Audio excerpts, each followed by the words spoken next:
कोकणात उत्साहात साजरा होणारा शिमगा सण राधानगरी तालुक्यात पारंपरिक पद्धतीनं आणि धार्मिक वातावरणात संपन्न झाला।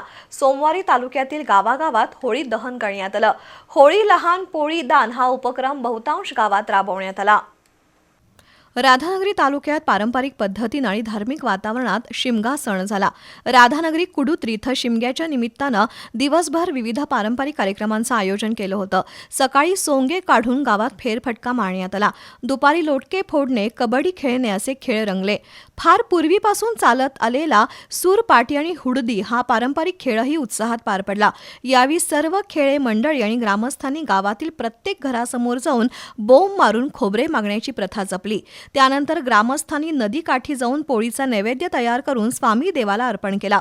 त्यानंतर मांडावरील देवाची गुंडी 12 माणसांनी मधल्या बोटानं उचलून गाराणं घालण्याची पारंपरिक प्रथा पार पडली। मुलींनी अडवलेली कर तोडण्याचा विधी करण्यात आला। त्यांना मानाचा नारळ देऊन सन्मान करण्यात आला। शिमगा सण हा केवळ उत्सव नसून आपल्या अंगातील अहंकार, लोभ आणि क्रोध या विकारांना होळीच्या अग्नीत जाळून टाकण्याचा संदेश देणारा सण असल्याची भावना ग्रामस्थांनी व्यक्त केली आहे।